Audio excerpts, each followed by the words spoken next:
But I just don't condone the bashing of Dak Prescott and the Dallas Cowboys and have the same energy for the Eagles. The Eagles were healthy. They had Jalen Hurts. They had the receiving core. They had their explosive weapon. They didn't have Lane Johnson. I will admit that they didn't have Lane Johnson. But does that make that big of a difference? Because I see my quarterback, maybe not have the red zone success, but move the ball way better than the Eagles did Sunday night. So we want the same energy for everybody because there's a whole bunch of bashing when it's Dak Prescott, but not the same when it's the Eagles. I got time today, okay? A lot of people said the Browns defense was overhyped. Everyone said, Micah don't know ball. I said the Browns are the real deal. If they could put it together, they could be a hard team to beat.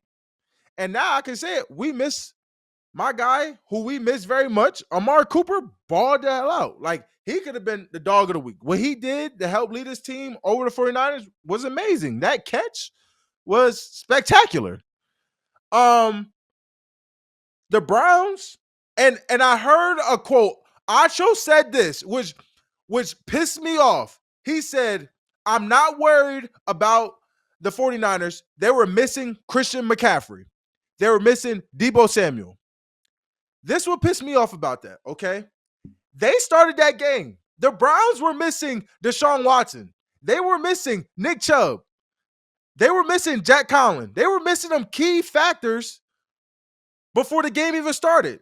So why is it that we are just scrubs and we're nobodies that don't deserve to be on the field and we're just all talk, but there's 100 excuses for these other teams? Like, if y'all just gonna hate Cowboys Nation, just say y'all hate Cowboys Nation. But don't sit here and throw shade on us. Keep the same energy for everybody. That's all it is. The Browns is a good team. They are going to continue to progressing and being a great team. I don't know if we have the stat line, but bring it up. I think they gave up over 1,000. Their third best in a 6-game span. It's like 1,000 some yards. I saw that statistic. Like, that's amazing defense. This Browns defense is a real deal. I said they could put it together. They have all the pieces. They have Myles Garrett. Denzel Ward. They still have Grant Delpit, Martin Emerson. Like, I'm gonna just keep going about this Browns defense that I see that a lot of people are stepping on. If their offense could get it together, they're going to be a playoff team, which I said week 1. Everything I stated, I told you I'm never going to get on this podcast and say, unlike these other analysts who don't want to do their job and just say players trash or they're bad at football, which isn't true. If you're in the NFL, you're a good football player. I'm never going to get on this and say you're bad at football, okay? Let's just put, like, these analysts are too lazy to do their job and actually look at football and look at lineups. But I will, and we're going to go through the breakdowns and do the real talking. Everything that I called since week 1 have not failed and has been true. And I just want the same energy for everybody because people, I feel like those analysts are failing you. Okay? Now, so now we should look at the Jets now.